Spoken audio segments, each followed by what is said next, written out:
더불어민주당 이재명 대선 후보가 코로나 확진자 밀접 접촉 가능성으로 예정된 일정을 수년하기로 했습니다. 이런 가운데 이재명 후보는 물론이고 국민의힘 윤석열 후보도 생활 밀착형 공약 발굴에 속도를 내고 있습니다. 네, 두 분과 정치권 소식 짚어보겠습니다. 네. 권지웅 민주당 청년선대위 공동선대위원장, 임승호 국민의힘 대변인 나오셨습니다. 두 분 어서 오십시오. 안녕하세요. 안녕하십니까. 예.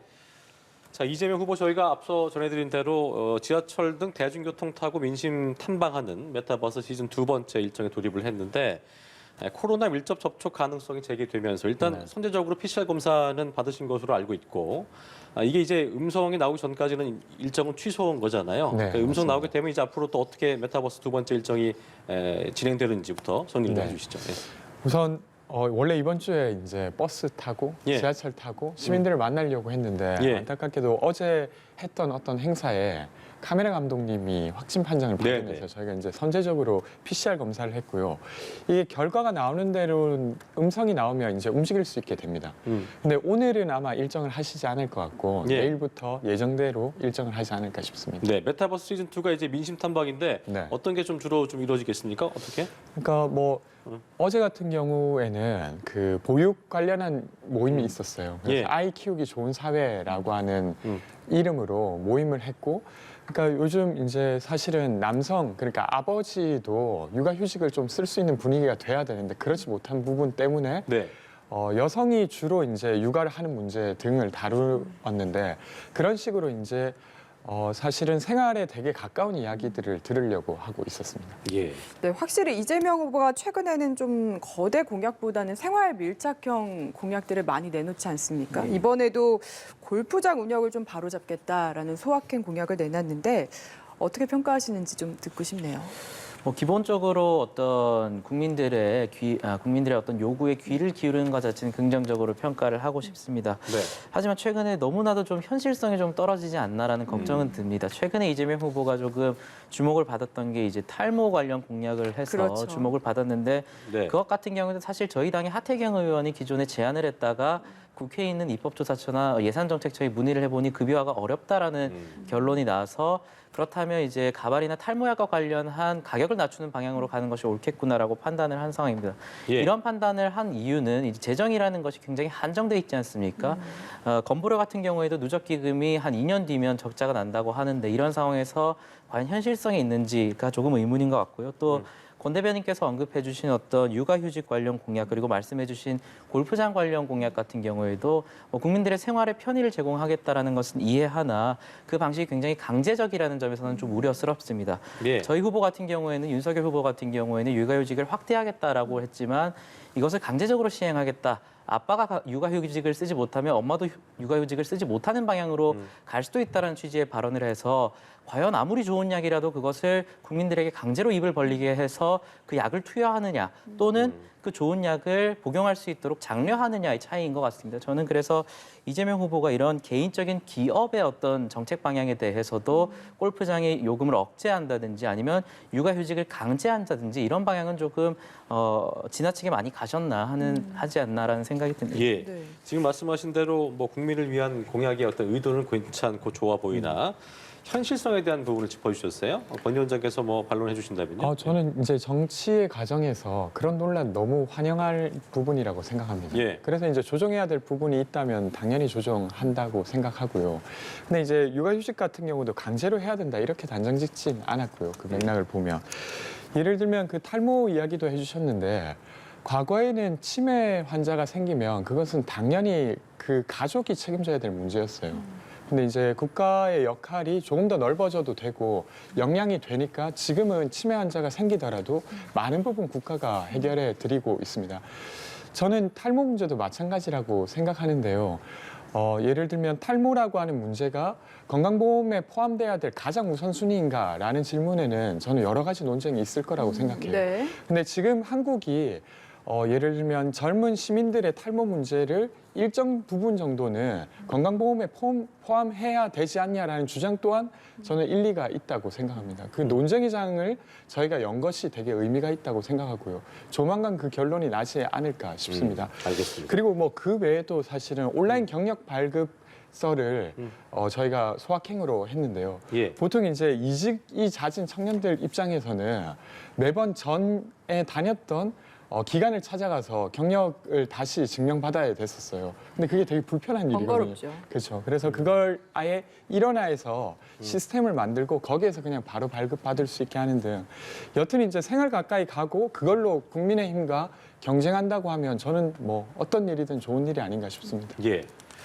자, 윤석열 후보도 저희가 뭐 앞서 전해드린 대로 생활형 정책 경쟁에 본격적으로 불을 붙이는 모습이고요. 성렬시의 심쿵 약속 세 번째 시리즈로 공공부지의 반려동물 쉼터 확대하겠다는 공약도 했었고, 그러니까 최근에 이런 것들이 어떤 대거 이탈을 했던 2030 세대 이준석 대표도 뭐 얘기했었습니다만 청년층 표심을 좀 돌릴 수 있을지 궁금해지네요. 어떻게 좀 보고 계십니까? 저희는 어제부터 있었던 윤석열 후보의 변화에 있어서 굉장히 내부적으로 고무적으로 평가를 하고 있는 예. 상황입니다. 뭐 권 대변인께서도 말씀해 주셨듯이 기존의 어떤 대선의 논쟁이라는 것이 상당히 이념 논쟁으로 치닫는 경우가 많습니다. 그래서 예. 국민들과의 삶과는 동떨어져 있다라는 평가를 받았는데 윤석열 후보도 방금 말씀하신 어떤 반려동물 쉼터 확대 공약을 비롯해서 오전 9시에 지하철 정기권이 버스와 연동되지 않는 그런 문제를 해결하겠다. 또 전기차의 충전 요금이 지속적으로 오르고 있으니 5년간 동결하겠다. 상당히 생활과 밀착되어 있는 공약을 내놓고 있습니다. 그리고 어제는 여성가족부를 폐지하겠다라는 공약을 통해서 청년층이 굉장히 관심을 가지고 있는 이슈에 대한 윤석열 후보의 명확한 입장을 밝혔습니다. 그래서 저희는 이재명 후보의 어떤 생활 밀착형 공약도 그 취지 자체는 이해하나 이러한 어떤 골프장의 요금을 억제한다든지 아니면 뭐 육아휴직을 강제한다든지 기업에 강제하는 방향보다는 공공부지의 반려동물 쉼터를 확대하고 지하철 정기권을 연동시키는 것은 기업에 강제하는 것이 아니라 국가 주도로 충분히 빠르게 할 수 있는 일들입니다. 그래서 저희는 현실적으로 할 수 있는 일들을 굉장히 빨리 진행해 나갈 예정입니다. 네.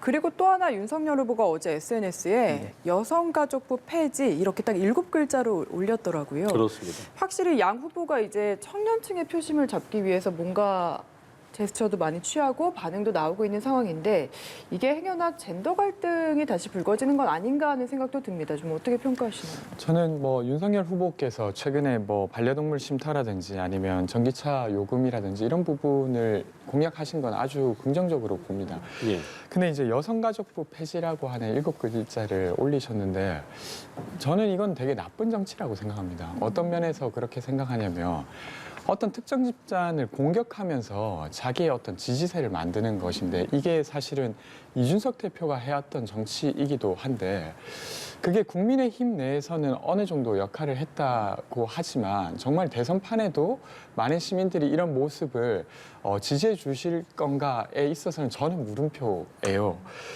되려 이제 이렇게 하는 모습은 그냥 지금 지지율이 하락하고 있는 것을 어떻게든 만회해 보려고 하는 되게 조급한 모습으로 비춰지지 않을까 싶습니다. 되려 좀 건강하게 논의를 하려고 하면 여성가족부를 특정 부처로 만드는 게 아니라 위원회 형식으로 만들어서 전체 부처에 여성들이 소외되지 않겠다라고 대안을 제시하거나 아니면 지금 부처가 어떤 문제점이 있어서 그것을 개선한다라고 이런 어떤 비전이 있어야 되는데 그것이 아니라 그냥 커뮤니티에 나왔던 어떤 의견을 그냥 받아안는 정도라서 제가 이렇게 말씀드리는 겁니다. 예. 네. 권 대변인께서 이것을 커뮤니티에서 나온 의견이다라고 하셨는데요. 여가부 폐지에 대한 어떤 논란이 언제 시작됐는지를 봐야 됩니다. 여가부 폐지 논란은요, 여가부 스스로 시작을 한 겁니다. 윤지호 씨에 대해서 금전적인 지원을 했다라는 논란이 불거지면서 여가부 폐지 여부가 굉장히 사회적 화두가 되어 있는데요. 이후에 박원순, 오거돈 사태 때 여가부가 굉장히 편향적인 태도를 보이면서 여가부 스스로 그 논란에 기름을 부었습니다. 그리고 예. 최근에 여가부가 여당의 대선 공약을 개발했다는 의혹이 포착된 정황이 나타나면서 여가부는 더 이상 자신들의 존재 가치를 증명해내지 못하면서 여가부 스스로 불러일으킨 논란이거든요. 이것을 어떤 일부 커뮤니티의 논란이라고 말씀을 하시는 것은 예. 굉장히 편협한 생각이라고 생각을 하고요. 또 특정 집단을 공격하는 행위라고 하셨는데 아마 제가 해석하기로는 대변인께서 말씀하신 것은 뭐 20대, 30대 여성들을 말씀하신 것 같습니다. 하지만 이미 이것과 관련해서 여론조사가 나온 바가 있습니다. 20대, 30대, 40대 남성들은 굉장히 압도적으로 찬성하고 있고 여성들 또한 절반에 가까운 50%에 가까운 여성들이 여가 폐지에 찬성을 하고 있는 상황입니다. 결국에는 이것은 젠더 갈등이 아니라 국민의 세금과 혈세를 낭비하는 부처가 과연 존재할 자격이 있는가? 정부 부처 폐지 내지는 작은 정부론에 관한 논쟁이지 예. 이것을 젠더 갈등이다, 혐오 정치다라고 하는 것은 그런 구호 정치, 선동 정치에 불과하다고 생각합니다. 젠더 갈등을 볼 사안이 아니다라고 얘기해 주셨습니다. 자, 이재명 후보가 그 유튜브 채널 시리얼 있잖아요. 여기 네. 출연 일정을 좀 번복하는 과정에서 반페미니즘 그 논란이 일었는데 이걸 좀 이제 정면 돌파한다는 해석으로 읽힌 부분이에요. 젠더 평등 유튜브 채널인 닷페이스에 출연을 했습니다. 네. 이거에 대한 두 분의 얘기를 좀 들어보고 싶은데 먼저 권 위원장께서 한 말씀 해주시죠. 어떻게 보셨습니까? 이 과정에 저는 대해서. 어떤 특정 매체가 특정 성향이라고 규정하는 것은 매우 조심해야 될 일이라고 생각합니다. 그래서 그렇게 시리얼에 갑자기 출연을 취소했던 건 저는 약간 부적절했다고 개인적으로는 생각하는 편이고요. 예. 그리고 이제 닷페이스에 나간 것도 저는 필요한 일이라고 생각합니다. 그게 이제 뭐 페미니즘이나 반페미니즘에 동의해서가 아니라 어떤 예. 매체라도 거기에 나가서 대화 나누고 이야기 나눌 수 있어야 된다고 생각하고요.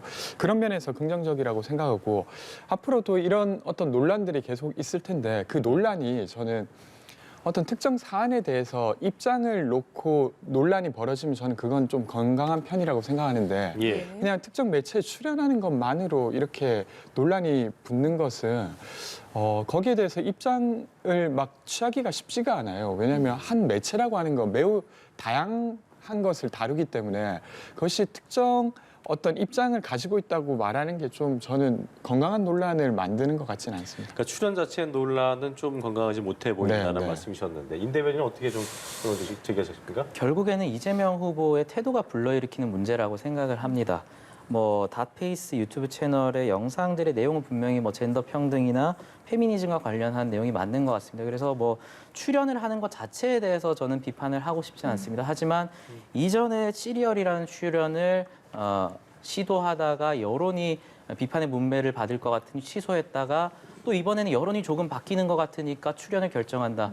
저는 이것은 굉장히 잘못된 태도다. 이재명 후보가 이전에도 경선 승리 이후에 특정 커뮤니티의 글들을 올리면서 반응을 보는 행위가 있었습니다. 그것이 논란이 일자 그냥 한번 들어봤을 뿐이다라고 얘기를 하고 있거든요. 그래서 예. 이재명 후보가 뭔가 양쪽의 의견을 다 취하는 행위를 하면서 표심을 한번 불러일으키려고 하고 있는 것 같은데 저는 이재명 후보의 이런 갈짓자 행보가 과연 자신의 표심에 어떤 영향을 불러일으킬지에 대해서는 굉장히 부정적으로 보고 있는 것이고요. 뭐 어떤 출연 자체에 대해서 비판을 하진 않겠지만 이재명 후보의 이런 갈짓자 행보에 대해서는 굉장히 우려가 큽니다. 네, 알겠습니다. 그리고 주요 대선 후보들의 TV 토론회 일정도 확정이 됐는데 예. 윤석열 후보가 최소 3회로 규정된 이 법정 토론 횟수는 부족하다. 이재명 후보도 준비만 된다면 언제든지 추가 토론도 환영한다라는 식으로 뭔가 합의가 된 상황입니다. 저희 공식 선거일 전에 TV 토론 볼 수 있을지도 좀 관심이 가고요. 네. 이게 토론 횟수가 더 늘어나는 것 아니겠습니까? 네. 어느 후보에게 더 유리하겠습니까? 저는 어쨌든 시민들 입장에서는 아주 반길 일이라고 우선 생각하고요. 뭐 제 입장에서는 아무래도 이재명 후보가 좀 더 유리해지지 않을까 싶은데 그렇게 생각하는 이유는 두 가지 때문인데요. 하나는 어쨌건 지금 시민들이 정부 운영을 저 사람이 잘할 수 있을까를 묻고 있는 것 같습니다. 그런 면에서 윤석열 후보는 상대적으로 행정부를 운영한 경험이 좀 적기 때문에 그 예. 미천이 드러날 가능성이 있다. 그리고 이재명 후보 같은 경우는 거의 10년간 이제 성남시장과 경기도지사를 역임하면서 가졌던 어떤 역량들이 좀 부각되지 않을까 싶고요. 그리고 두 번째 면은 사실 대선이라고 하는 건 그 대통령이 될 사람이 보통의 사람들의 삶을 알고 있는가 이런 게 되게 궁금하거든요. 근데 이제 윤석열 후보께서 경선 때 일이긴 합니다만 주택 청약을 자기는 집을 사보지 않아서 주택 청약을 들어본 적 없다 이렇게 발언하셨어요. 근데 그걸 보고 많은 사람들이 놀랐습니다. 주택 청약이 뭔지 잘 모르시는구나. 근데 그것이 이제 지금 시간을 건너오면서 좀 개선됐으면 모를까.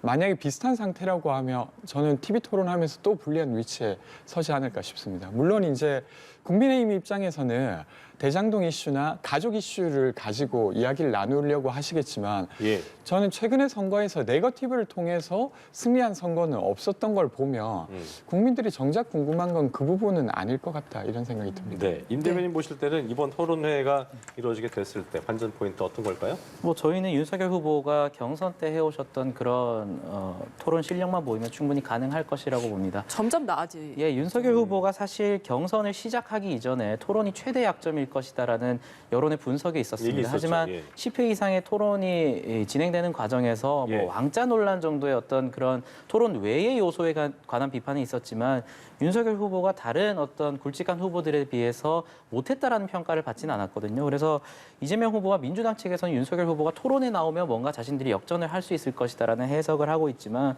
저는 굉장히 섣부른 기대라고 생각을 하고 대장동 문제 같은 경우에도 대장동 문제를 단순히 어떤 네거티브 차원이라고 반응할 것이 아니라 대장동 문제 같은 경우에는 현재 국민들이 굉장히 민감하게 반응하고 있는 부동산에 관한 문제거든요. 이것은 예.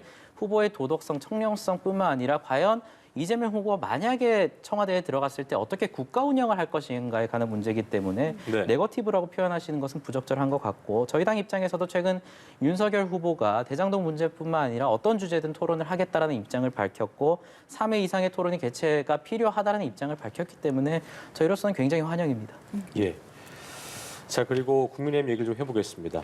윤석열 후보, 이준석 대표 일단 그제 의총에서 극적인 재결합에 성공은 한 것으로 보입니다. 일각에선 또 뭐 한편으로는 불안한 원팀이다 이런 지적도 나오기도 하는데 저희가 앞서 보도로도 알려드렸습니다만 윤 후보가 홍준표 의원에게 만남을 제안하면서 이 TV 홍카콜라 출연 희망 의사도 전달한 것으로 전해지고 있는데 어떤 이런 화학적 결합이랄까요? 이런 부분들 어떻게 좀 예상을 하고 계십니까? 저는 충분히 상당 부분 이루어졌다라고 생각을 합니다. 뭐 언론 보도를 통해서도 나왔지만 내주에 어떤 윤석열 후보와 홍준표 의원 간의 회동도 있을 예정이고 홍카콜라 TV에 출연 예정이다라는 보도가 있어서 이미 상당 부분 역할을 하고 있다고 보고요. 또 예. 최근에 있었던 그저께 있었던 윤석열 후보와 이준석 대표가 서로 간의 오해를 불식하고 화합하는 과정에서 홍준표 의원이 굉장히 큰 역할을 했습니다. 실제로 저도 그 국회 본청에 있으면서 굉장히 치열하게 상황이 바뀌었는데 그 과정에서 홍준표 의원이 굉장히 감사한 역할을 크게 해주셨음을 이미 알고 있기 때문에 예. 그렇군요. 홍준표 의원과 윤석열 후보 간의 어떤 화학적 결합 또는 어떤 봉합에 대해서는 전혀 걱정하실 필요가 없을 것 같습니다. 예. 네, 그런데 어제 이준석 대표에게도 직접 질문을 드리긴 했는데 이게 사실 한 달 사이에 벌써 두 번째 봉합이다 보니까 불안하다라는 뉘앙스의 이야기도 있거든요. 예, 뭐 충분히 이해를 하는 것이고 또 저도 굉장히 겸허하게 다가가야 한다고 생각을 합니다. 예. 다만 이준석 대표의 울산 회동 이후의 어떤 스탠스와 현재 지점의 스탠스를 굉장히 눈여겨보실 필요가 있는데요. 예. 울산 회동 이후에는 이준석 대표가 그럼에도 불구하고 선거운동에 있어서 자신의 전략을 모두 펼치는 스탠스는 아니었다라는 분석이 많았습니다. 하지만 지금 같은 경우에는 어제부터 이준석 대표가 굉장히 활발하게 SNS를 글을 올리고 있고 예. 이재명 후보를 공격하고 있고 또 위키윤이라는 윤석열 후보의 AI 윤석열을 이용해서 굉장히 위트 있게 청년들에게 접근하는 소위 자신의 비단 주머니를 아낌없이 펼치고 있고요. 또 예. 이준석 대표가 그때 의총에서 말을 했던 것이 자신이 만약에 또 이러한 행태를 보인다면 나는 당대표를 사퇴하겠다라는 얘기를 했기 때문에 사실상 더 이상의 이런 갈등은 없을 것이다라는 것을 자신의 거취 문제를 통해서 확실히 약속을 한 부분이고요. 또 네. 이런 부분에 있어서 제가 아무리 말로 설명을 해도 불안해 하시는 분들이 계실 것 같은데 앞으로 윤석열 후보와 이준석 대표의 어떤 케미를 보신다면 네. 걱정하실 필요 없을 것이다라고 말씀드리고 싶습니다. 상대당의 시선을 좀 들어보겠습니다. 두 사람의 어떤 화학적 결합이랄까 이 원팀으로 화합한 그 부분에 대해서 어떻게 보셨어요? 뭐 일단은 개인적으로는 잘된 일이다 이렇게 생각하면서도 정치적으로 봤을 때는 어쩔 수 없는 결합이었다 이렇게 보입니다. 그러니까 뭐 정말로 주체적으로 이제는 우리가 만날 수 있지 않겠냐. 많은 것들이 해소되고 누그러진 다음에 만난 것이 아니라 예. 안 만나면 큰일 나겠구나라고 하는 어떤 조급함으로 저는 지금 진행되고 있다고 생각해요. 그러니까 그날 이제 의원총회가 있었던 그날도 박수영 의원의 인터뷰를 보면 사실 이준석 대표의 연설 그리고 의원들의 이야기들을 주고받으면서 뭔가 누그러졌다는 느낌을 전혀 받지 못했고 예. 근데 윤석열 후보가 안고 가자. 이렇게 하니까 진행되었다라고 박수영 의원이 스스로 그렇게 이야기를 하시더라고요. 그래서 그런 걸 보면 뭔가 지금 화학적으로 뭔가 결합되고 있다기보다 형식적으로 지금 그런 모습을 보여드리고 있는 것 같고요. 게다가 이제 사실은 누군가가 갈등을 하고 있다가 결합이 되면 어떤 부분을 합의했는지가 나와야 됩니다. 근데 그것이 무엇인지 알기가 어렵고 예. 그리고 시간적으로도 개연성이 있어야 되는데 예. 예를 들면 크게 싸우다가도 조금씩 누그러뜨려지는 시간을 겪고 합쳐져야 되는데 그게 아니라 시간적으로 보기에도 계속 싸우다가 불과 한두 시간 사이에 갑자기 포옹을 해요. 그러니까 시민들이 보기에도 뭐 때문에 싸웠는지 뭐 때문에 결합했는지 알기가 어려운 상황이라 좀 더 지켜봐야 되지 않을까 싶습니다. 예. 네, 알겠습니다. 지지율 얘기도 해봐야 할 것 같습니다. 네. 이렇게 국민의힘 선대위가 좀 내용을 겪는 동안에 안철수 후보가 굉장히 지지율이 많이 올랐습니다.